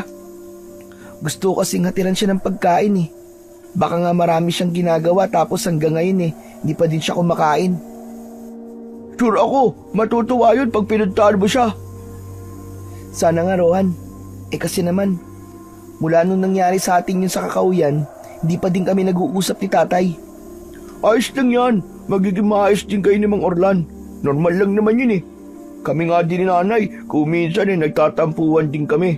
Yun nga lang, dahil sa trabaho sa bahay, halos 1 linggo kami di nag-uusap. Lalo na kapag pinapalo niya ako ng masakit. Sana nga, Rohan. Kahit na nararamdaman kong hindi ka mukhang anghel sana nga magdilang anghel ka na lang. Grabe ka naman sa akin. Uy, gwapo kaya ako. Makikita mo, pag nakakita ka na, malalaman mong gwapo talaga ako. Oo na, guwapo kong best friend. Mga bata, tara na. Tapos na ito. Yun, ayos Lola. Rohan, samahan mo naman kami Walang problema. Ito ang kamay ko, hawakan mo. Aalalayan ka na lang namin ni Lola sa paglalakad. Salamat, Rohan. Nag-umpisa na kaming maglakad ni Lola at ni Rohan. Sabay naming tinahak ang daan papunta sa trabaho ni tatay. Pagdating doon, agad nagtanong si Lola sa mga katrabaho ni tatay. At tama nga si Lola, marami talaga siyang ginagawa. Kaya naman, ipinatawag na lang namin siya. O Nay, Danny, ba't andito kayo? Eto kasing anak mo. Nag-aalala dahil hindi ka umuwi. Eto, sabi niya, dalang ka raw namin ng pagkain. May isa pang isda dyan. Tapos naglaga ako ng okra at sitaw. May sawsawan ka na rin dyan. Dinagdagan ko na rin yung kanin mo. Naku, salamat Nay Sa'yo din anak. Sige na, umuwi na kayo.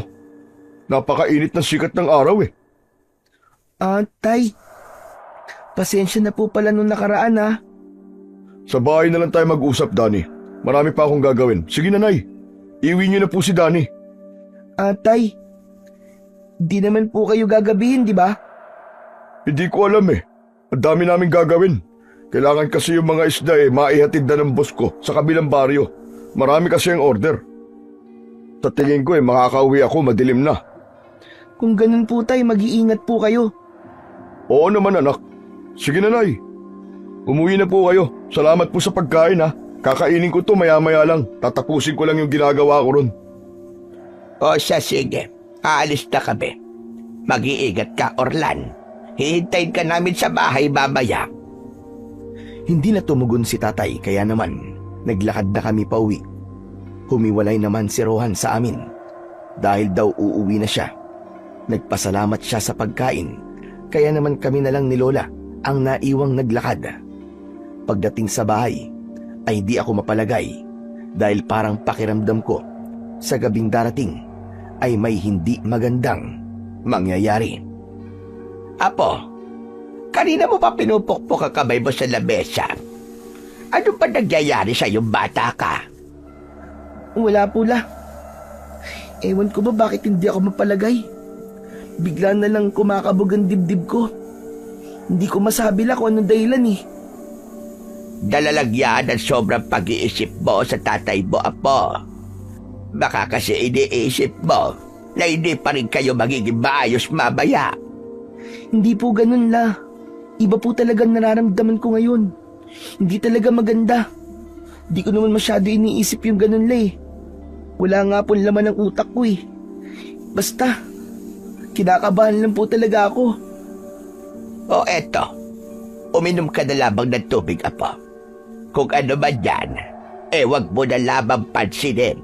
Kasi mai-stress ka lang dyan sa ginagawa mo Huminga ka ng malalim at magpahinga. La, ano po kaya kung sunduin natin si tatay mamayang gabi? Hindi maganda yan, Apo. Hindi magugustuhan ng tatay mo yan. At saka kapag sumapit ang dilim, pangit na maglakad. Na dahil alam mo naman, di ba? May mga aswang na gumagala kapag gabi. Yun nga po, Lay. Yun nga po ang iniisip ko. Paano kung si tatay po matsyempuan ng aswang? Paano po kung mapahamak siya? La, di ko po kayang mangyari yan sa kanya. Wala na nga po akong nanay, mapapahamak pa po si tatay. Huwag kang mag-isip na mga ganyang bagay, apo. Ligtas na makakauwi ang tatay mo. Maniwala ka. Sana nga po, Lola. Pero kung di pa din siya uuwi pagtapos ng 6:00, sunduin na po natin siya, La. O siya, sige. Kung masyado kang mapilit, susunduin natin siya. Basta kung wala pa siya dito ng 6:00, doon lang tayo pupunta, ha? Dahil sigurado magagalit ang tatay mo kung ilalakad pa kita ng gabi. Sige po, La. Salamat po. Hindi ko rin maintindihan ang pakiramdam ko ng mga oras na yon. Grabe ang kaba ko. Grabe ang pag-iisip ko at pag-aalala. Kaya naman, nang sumapit ang paglubog ng araw, hindi ako makapaghintay. Ngunit sa awa ng Diyos, umuwi si tatay bago mag-6:00. Tay, kayo na po ba yan? Oo, anak. Nilapitan ako ni tatay at agad ko siyang niyakap. Ano ba nangyayari sa yung bata ka? Kaya nga, Orlan, hindi ko rin maintindihan dyan sa anak mo. At kanina pa hindi mapakali. Kung hindi niya ipapadyak ang paa niya, ipinupukpok naman niya ang kamay niya sa lamesa. Ano nga ba nangyayari sa'yo, Danny?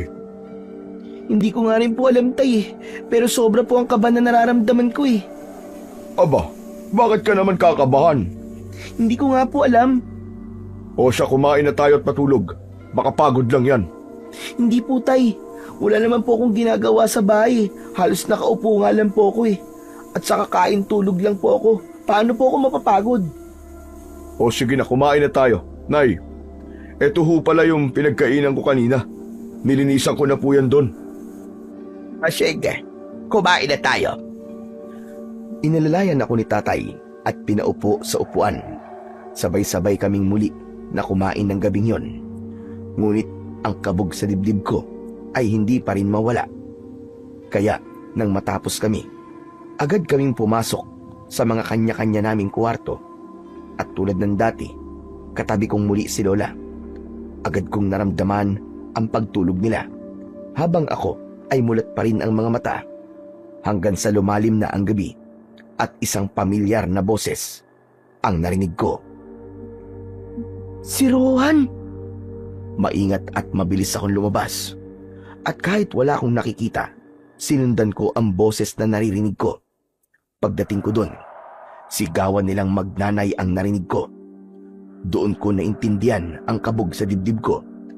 Dahil sa pagmamadali, hindi ko na natakpan ang mukha ko. Hayop kayo! Tigilan niyo ang kaibigan ko at ang nanay niya! Danny! Rohan! Hindi ko na narinig ang pagkibo ng kaibigan ko. Sa halip, lumapit ako at pinakiramdaman ang paligid. Isa-isa kong nilapitan ng mga aswang. Habang umaatake, narinig ko na lang ang paggagulgul sa iyak ng nanay ng kaibigan ko. Halos hindi na ako makasipa dahil sa kaba na nararamdaman ko. Mabilis kong pinatumba ang mga aswang at naramdaman ko na ni isa sa kanila ay walang nakatakas at nilapitan ko ang boses na naririnig kong umiiyak. Nakaupo ito. Kinapa ko ang taong yon hanggang sa nahawakan ko ang taong nakahandusay sa lupa. Rohan! Rohan! Danny, nahihirapan akong humiga. Ang sakit-sakit ng dibdib ko. Mamamatay na ba ako, Danny? Hindi ka mamamatay, Rohan. Aling Imelda, dali niyo po siya sa ospital. Pakiusap po. Gagastos ng sinanay. Hirap na ako, Danny. Hindi ko na kaya. Rohan, huwag ka na magsalita ng ganyan. Hindi ba magtatapos ka pa? Hindi ba magiging magaling na doktor ka pa at gagamutin mo ang mata ko para makakita na ako at makita ko ng kagwapuhan mo? Huwag ka namang ganyan, Rohan, no? Huwag mo akong iiwan. Pasensya na, Danny. Best friend ko. Hindi ko na matutupad ang pangako ko sa'yo. At saka nga pala, best friend, ang galing mo makipaglaban. Idol na kita. Ikaw pala nagtatanggol sa baryo natin. Galingan mo, best friend, ha? Patayin mo lahat ng aswang. Kayo na paala kay nanay. Patawarin mo ako. Hindi na ako magiging doktor. Hindi na kita magagamot, best friend. Ikaw ang pinakamasayang regalo sa akin, best friend. Gusto ko kapag nabuhay uli ako sa pangalawang buhay ko, ikaw uli ang magiging best friend ko. Bilang kaibigan, mahal kita. Pasensya na. Rohan? Rohan! Best friend! Hoy! Huwag ka naman magbiro ng ganyan. Pampira ka. Rohan naman, tumayo ka dyan. Idilat mo ang mga mata mo. Pupunta ka pa araw-araw sa bahay. Magsasabi ka pa ng mga nasasagap mong balita. Magiging doktor ka pa. Makikita ko pa ang itsura mo. Rohan! Rohan! Di ko mapigilan ang humagulgol sa iyak. Yun ang pinakamasakit na nangyari sa buhay ko. Ang mamatayan ng isang kaibigan. Inisip ko na panaginip lang yun. Ngunit kahit na anong gawin ko, ay hindi ko mapalitan ang realidad. Mabilis na nakarating sa barangay ang nangyari. Kinuha nila ang bangkay ng kaibigan ko, habang si Aling Imelda naman ay hinatid ako sa amin. Pinakiusapan ko siya na huwag magsasabi kahit kanino sa mga nakita niya tungkol sa akin. Pumayag naman siya, at bago pa siya umalis ay niyakap niya ako. Patawarin mo ako, Rohan. Nauli ako. Patawad. Kasalanan ko to eh. Kasalanan ko. Kung mabilis lang sana ako nakarating, hindi mangyayari yung kay Rohan. Napakawala akong kwenta. Binigyan nga ako ng kapangyarihan, pero sarili kong kaibigan hindi ko nailigtas. Napakatanga ko. Napakawala akong kwenta. Apo! Apo, nasaan ka? Hindi ko na maitatago pa ang nangyari dahil naiwan pa ang bakas ng dugo sa damit ko, habang ang mga luha ko, kahit anong pilit ko na huwag palabasin, ay kusa itong bumabagsak. Diyos ko! Ano nangyari, Apo? Saan ka galing? Bakit ka umiiyak? Lola, si Rohan po. Anong ginawa sa'yo ng kaibigan mo? Sabihin mo sa akin. Wala na po si Rohan, Lola. Wala akong nagawa. Napatay siya ng mga aswang na kiwig. Patay na po si Rohan, Lola. Ano ba pinagsasasabi mong bata ka? Teka, ano ba nangyayari? Napakaaga pa ang ingay-ingay nyo. Tay, si Rohan po wala na. Anong sinabi mo? Pinatay po ng mga aswang ang kaibigan ko, Tay. Huwag ka magbibiro ng ganyan, Dani, ha? Di ko nagugustuhan yung ganyang biro. Tay, hindi po ako nagbibiro. Pinatay po ng aswang ang kaibigan ko. Ngayon sabihin niyo po sa amin hindi totoo ang mga aswang. Pinatay po ang kaibigan ko, Tay. At wala po ako nagawa. Naiyak na lamang sila tatay at lola dahil kahit sa kanila ay masakit ang pagkawala ni Rohan. Dahil kahit na may pagkapasaway ang kaibigan ko, ay mabait siya at napamahal na rin siya sa amin. Hindi ko lubosang maisip na sa ikli ng panahon, kano nasasapitin ang batang yon. Napakabait na bata at napakabuting kaibigan.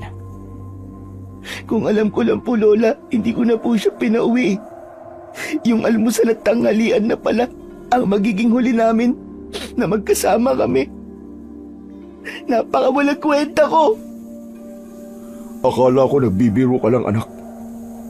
Napakahalang ng mga bituka ng mga aswang na yun. At pati bata ay di nila pinalalampas. Mga walang puso. Mga demonyo. Niyakap na lang ako ni Lola at ni Tatay dahil sa hindi ko talaga mapigilan ang pag-iyak ko. Sabay nila akong nilinisan at inalis ang mga dugo sa katawan ko. Inihiga nila ako at mabilis akong nakatulog dahil sa pagod at sobrang pag-iisip. Kinabukasan inasikaso na ang magiging burol ni Rohan. Kaya naman, nagpunta kami kasama si tatay at lola. Nakikiramay kami sa'yo, Imelda. Ganon din ako, Imelda. Hindi ko narinig ang pagsagot ni Aling Imelda at nagulat na lang ako nang niyakap niya ako. Hindi ako umalis maghapon sa kanila habang walang tigil pa rin ang paglabas ng luha sa mga mata ko. Ang daya ng panahon. Nung ibang tao yung ililigtas ko, nagawa kong makarating kagad. Pero nung ikaw na ang ililigtas ko, nahuli lang ako ng segundo. Bakit naman ganito? Bakit ikaw pa? Sino nang pupunta ng bahay at magkikwento sa akin ng mga nangyayari sa labas? Wala nang magiging doktor at gagamot ng mata ko. Wala na rin magtatanggol sa akin pag sinasabihan akong kawawa at walang makita. Rohan, best friend. Mahal na mahal kita. Kung nasan ka man ngayon, alam ko kapiling mo na si Lord. Hindi ka lang dilang anghel ngayon, dahil isa ka na rin ganap na anghel. Rohan, best friend. Mamimiss kita. Anak, magpahinga ka na muna. Umuwi na muna tayo sa bahay. Huwag mong pabayaan ang sarili mo. Kailangan mo din ng tamang tulog. Tayayaan niyo po muna ako sa tabi ng best friend ko. Kahit sa uling pagkakataon lang po, tay. Orlan, iho. Hayaan mo na lang muna ang anak mo. Masakit sa kanya ang pagkawala ng kaibigan niya. Kaya di mo siya masisisi kung bakit gusto niyang hanggang sa huling pagkakataon, gusto niya itong makasama. Sige na, hayaan mo na muna si Danny. Iniwan na ako nila tatay at umuwi na sila. Sinamahan naman ako ni Aling Imelda. Kinikwento niya sa akin ang mga bagay na idinadaldal sa kanya ni Rohan sa tuwing galing siya sa amin.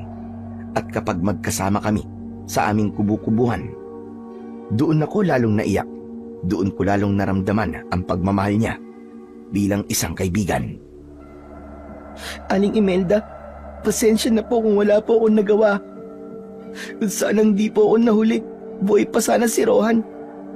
Kaya sana mapatawad niyo po ako. Hinawakan lamang ni Aling Imelda ang balikat ko. Idinikit niya rin ang ulo niya sa akin.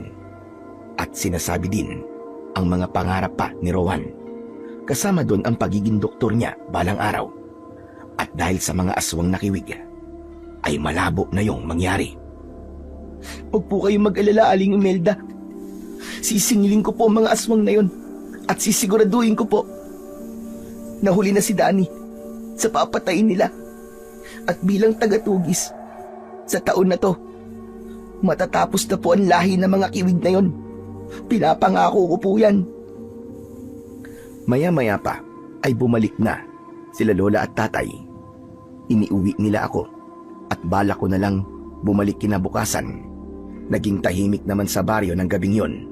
Walang sigawan akong naririnig at walang taong humihingi ng tulong. Kaya't nakatulog ako. Kinabukasan, hindi ulit nagtrabaho si tatay dahil sasamahan nila ako sa bahay nila Rohan. Ayos ka lang ba, apo? Hindi ko po alam, Lola. Hindi ko po alam. Hindi matutuwa si Rohan pag nalaman niyang malungkot ka. Alalahanin mo nun, nung mga panahong malungkot ka at laging inaalipusta ng mga tao. Ayaw niya na nakikita kang umiiyak dahil nagagalit siya. Isipin mo na lang ang bagay na yun, anak. Hindi na sayang ang buhay ni Rohan sa mundo dahil nagkaroon siya ng kaibigan na kagaya mo. Sigurado akong masaya na siya, anak, kung nasaan man siya ngayon. Na-miss ko po yung tawa niya, yung pagkwento niya, at mga pagpapatawa niya. Isang araw pa lang po ang dumaan pero naiisip ko na po siya kagad. Hindi ko talaga mapapalampas to. Tatapusin ko ang lahat ng mga aswang. Anong ibig mo sabihin, apo? Hindi ko tinugunan ang tinanong ni Lola.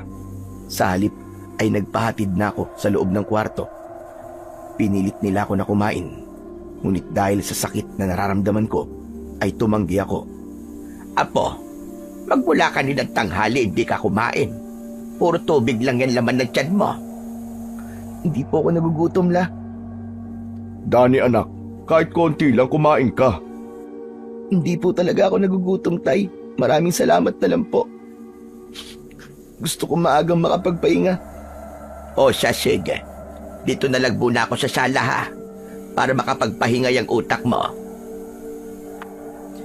Babalik din ako sa burol ni Rohan. Tutulong ako doon.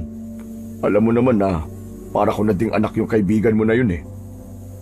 Hindi na ako sumagot sa mga sinabi ni Tatay. Humarap ako sa pader at umiyak ulit. Ilang oras ang nagdaan. Naramdaman kong tulog na si Lola. Kumapa ako ng damit at ipinantakip ko sa mukha ko. Pinapakinggan ko ang mga tao sa baryo kung may nangangailangan ng tulong ko, ngunit naging tahimik pa rin. Umupo ako sa lupa at pinakiramdaman at pinakinggan ang paligid.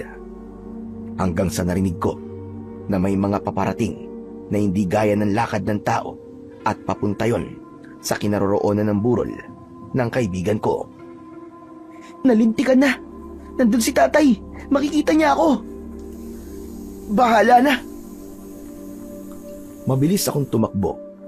Pagdating ko ron, ay di nga ako nagkamali. Nasa burol na sila at nanggugulo. Tumigil kayo! Anong karapatan ninyo na sirain ang katahimikan ng burol ng kaibigan ko? Pinagkait nyo na nga sa kanya ang buhay.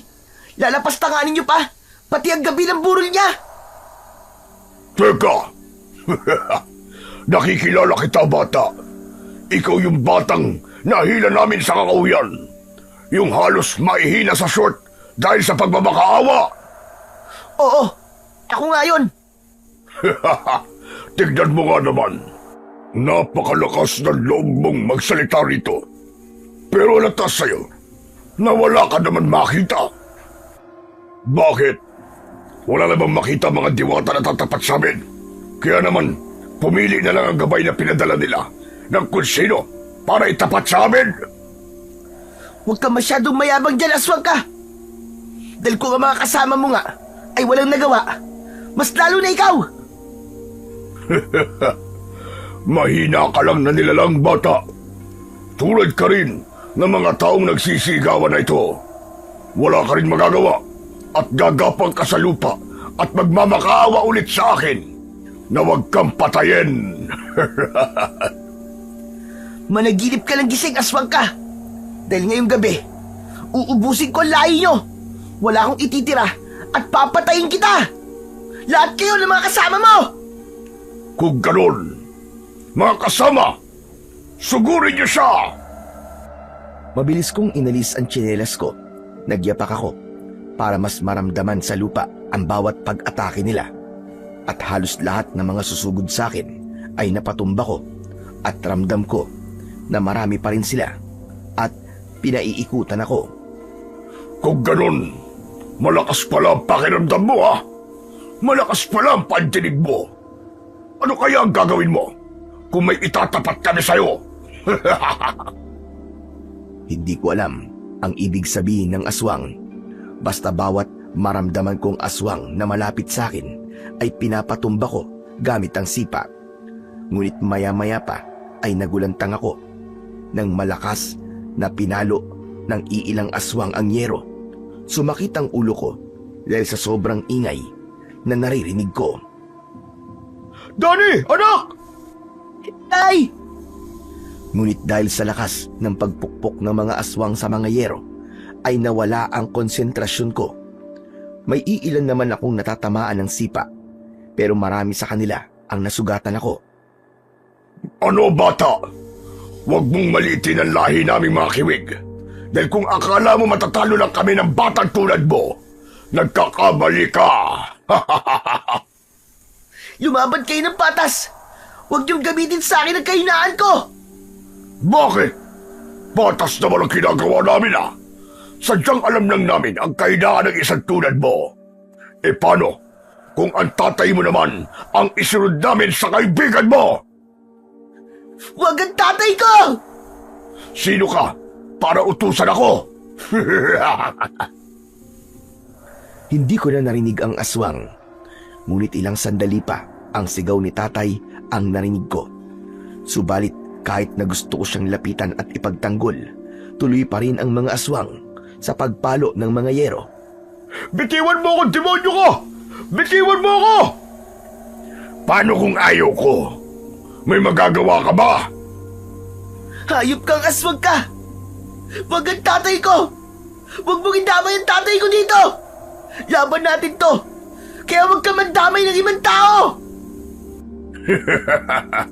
Pero mas masaya kaya kapag ganito. Sige! Patay na ang batang yan, mga kasama!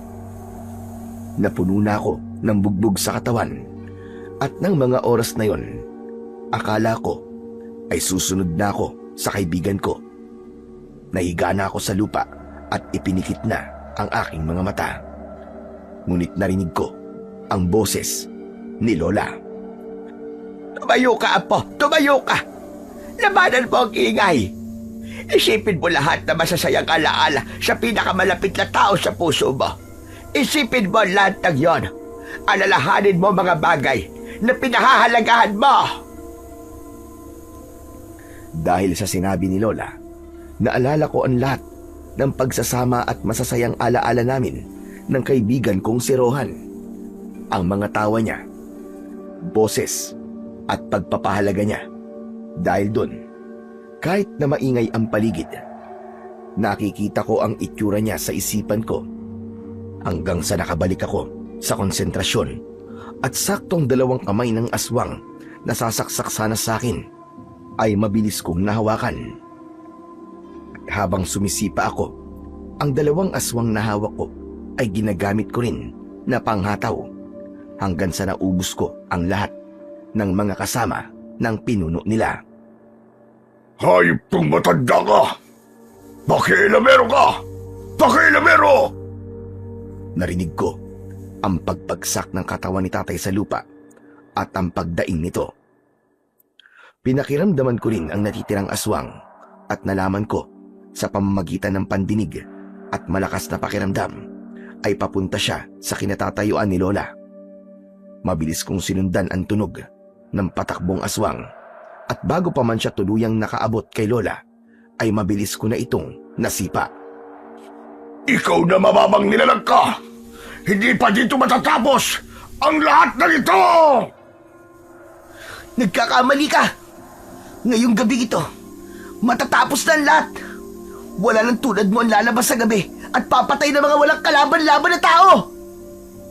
Hindi mo ko kayang tapusin. Isa ka lang bulag na walang kwenta. Pabigat at walang ibang kayang gawin, kundi ang madapa sa dilim. Sa muling paghaharap natin na bata ka, papatayin na kita. Hindi ka na makakaligtas pa! Narinig ko ang mabilis niyang pagtakbo at hahabulin ko sana siya. Ngunit hinawakan ni tatay ang kamay ko. Wag na, anak. Tama na. Mapapahamak ka lang. Mas madami po mapapahamak, tay. Kundi ko po siya tatapusin. Orlan, anak.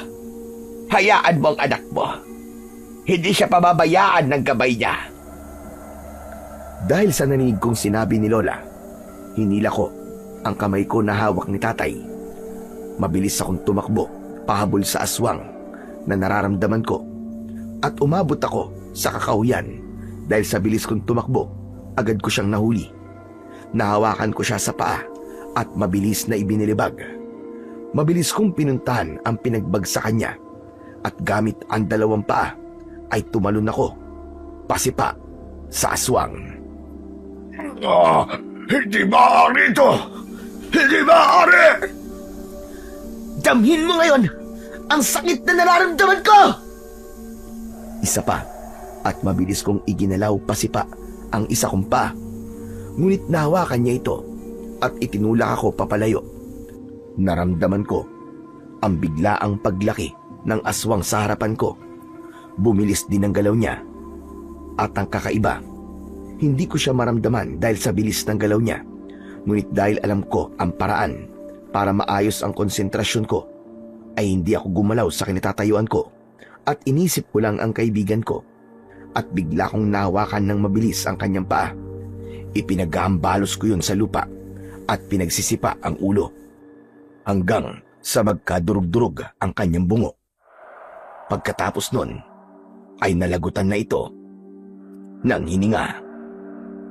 Wala nang susunod dahil tapos ka na ngayon. Bumalik ka na sa impyernong pinanggalingan mo! Napaupo ako sa lupa. Binitiwan ang hawak na paa ng halimaw at nagpahinga sandali. Nagawa mo, bata.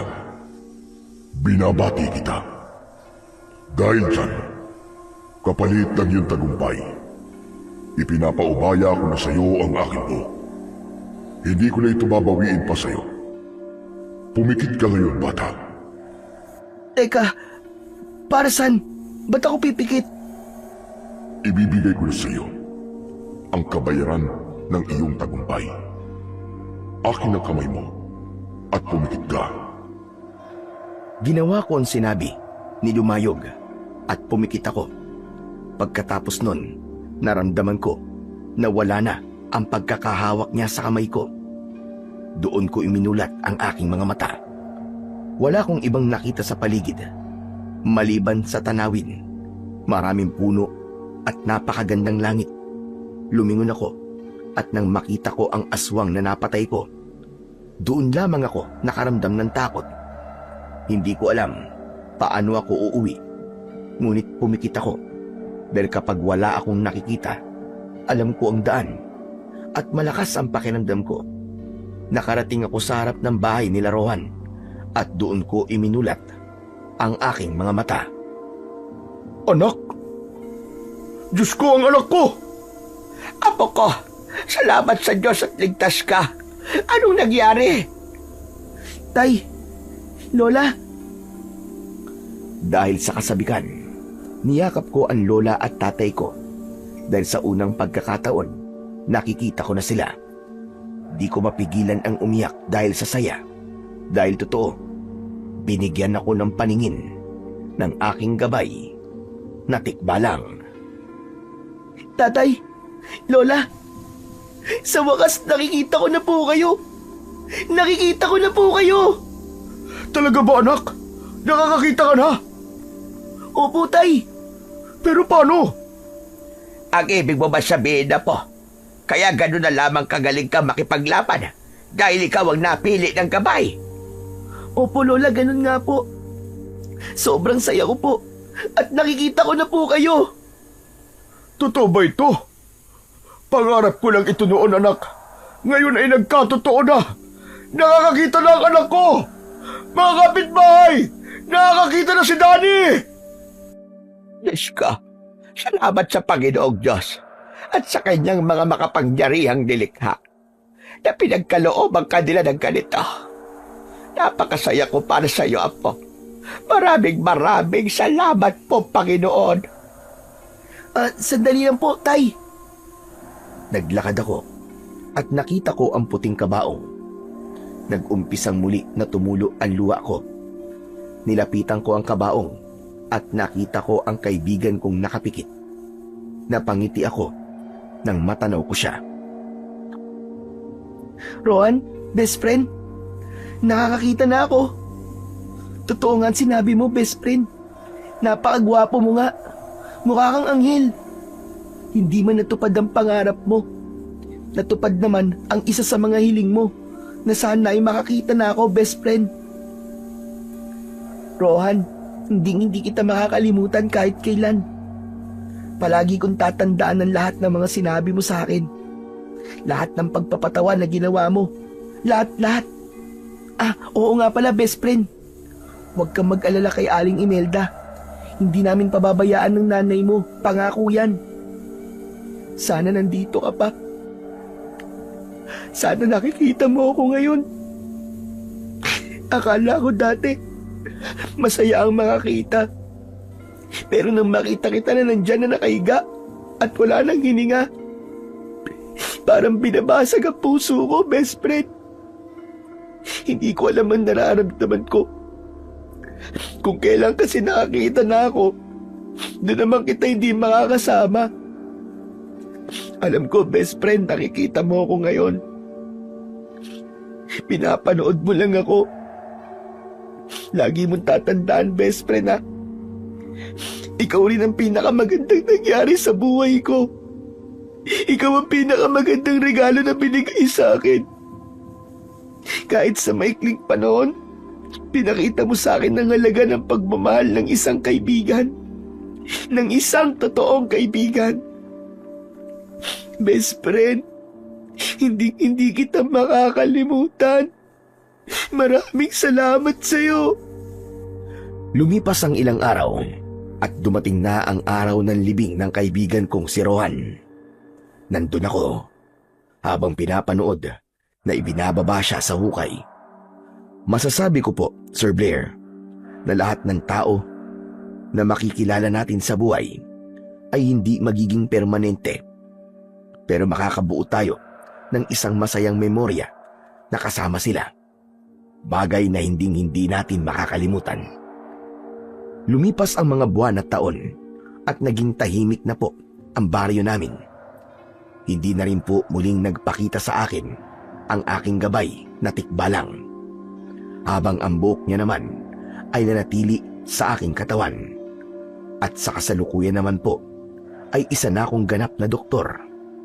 Ako po ang tumupad sa pangarap ng aking pinakamamahal na kaibigan. Habang ang nanay ng aking kaibigan naman ay isa sa mga inaalagaan ko. Ganon din si tatay na hanggang ngayon ay malusog pa rin. Masasabi ko po na habang nandyan ang mga kaibigan, pamilya na minamahal natin, palagi po natin silang paahalagaan. Maging masaya lamang po tayo na kasama sila dahil hindi natin alam kung kailan po nila tayo iiwan. Maraming salamat po, Sir Blair, sa pagbabasa ng aking kwento. Hanggang dito na lamang po, Danny.